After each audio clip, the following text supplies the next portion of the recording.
شروع اللہ کے نام سے جو بڑا مہربان نہایت رحم والا ہے۔ نون قلم کی اور جو اہل قلم لکھتے ہیں اس کی قسم کہ اے محمد صلی اللہ علیہ وآلہ وسلم تم اپنے پروردگار کے فضل سے دیوانے نہیں ہو، اور تمہارے لیے بے انتہا اجر ہے، اور تمہارے اخلاق بڑے عالی ہیں۔ سو ان قریب تم بھی دیکھ لو گے اور یہ کافر بھی دیکھ لیں گے کہ تم میں سے کون دیوانہ ہے۔ تمہارا پروردگار اس کو بھی خوب جانتا ہے جو اس کے رستے سے بھٹک گیا، اور ان کو بھی خوب جانتا ہے جو سیدھے رستے پر چل رہے ہیں۔ تو تم جھٹلانے والوں کا کہا نہ ماننا۔ یہ لوگ چاہتے ہیں کہ تم نرمی اختیار کرو تو یہ بھی نرم ہو جائیں، اور کسی ایسے شخص کے کہے میں نہ آ جانا جو بہت قسمیں کھانے والا ذلیل اوقات ہے، طعن آمیز اشارتیں کرنے والا، چغلیاں لیے پھرنے والا، مال میں بخل کرنے والا، حد سے بڑا ہوا بدکار، سخت خو اور اس کے علاوہ بدذات ہے، اس سبب سے کہ مال اور بیٹے رکھتا ہے۔ جب اس کو ہماری آیتیں پڑھ کر سنائی جاتی ہیں تو کہتا ہے کہ یہ اگلے لوگوں کے افسانے ہیں، ہم ان قریب اس کی ناک پر داغ لگائیں گے۔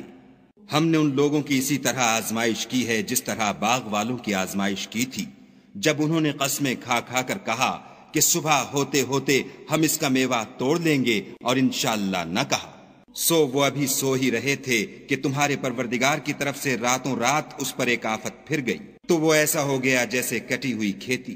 جب صبح ہوئی تو وہ لوگ ایک دوسرے کو پکارنے لگے کہ اگر تم کو کاٹنا ہے تو اپنی کھیتی پر سویرے ہی جا پہنچو۔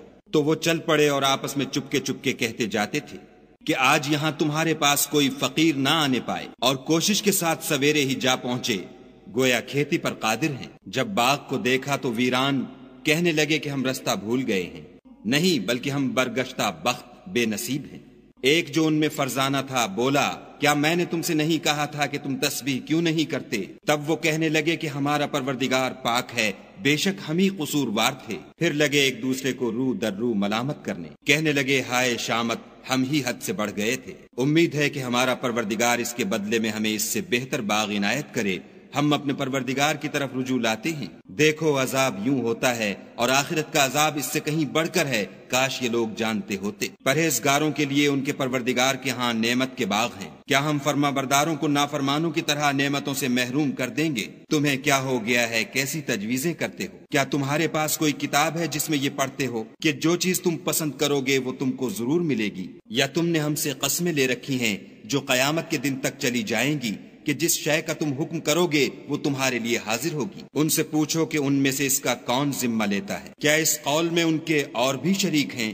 اگر یہ سچے ہیں تو اپنے شریکوں کو لا سامنے کریں۔ جس دن پنڈلی سے کپڑا اٹھا دیا جائے گا اور کفار سجدے کے لیے بلائے جائیں گے تو وہ سجدہ نہ کر سکیں گے، ان کی آنکھیں جھکی ہوئی ہوں گی اور ان پر ذلت چھا رہی ہوگی، حالانکہ پہلے اس وقت سجدے کے لیے بلائے جاتے تھے جبکہ صحیح و سالم تھے۔ تو مجھ کو اس کلام کے جھٹلانے والوں سے سمجھ لینے دو، ہم ان کو آہستہ آہستہ ایسے طریق سے پکڑیں گے کہ ان کو خبر بھی نہ ہوگی، اور میں ان کو مہلت دیے جاتا ہوں، میری تدبیر قوی ہے۔ کیا تم ان سے کچھ اجر مانگتے ہو کہ ان پر تاوان کا بوجھ پڑ رہا ہے، یا ان کے پاس غیب کی خبر ہے کہ اسے لکھے جاتے ہیں؟ تو اپنے پروردگار کے حکم کے انتظار میں صبر کیے رہو، اور مچھلی کا لقمہ ہونے والے یونس کی طرح نہ ہونا کہ انہوں نے خدا کو پکارا اور وہ غم و غصے میں بھرے ہوئے تھے۔ اگر تمہارے پروردگار کی مہربانی ان کی یاوری نہ کرتی تو وہ چٹیل میدان میں ڈال دیے جاتے اور ان کا حال ابتر ہو جاتا۔ پھر پروردگار نے ان کو برگزیدہ کر کے نیکوکاروں میں کر لیا، اور کافر جب یہ نصیحت کی کتاب سنتے ہیں تو یوں لگتے ہیں کہ تم کو اپنی نگاہوں سے پھسلا دیں گے،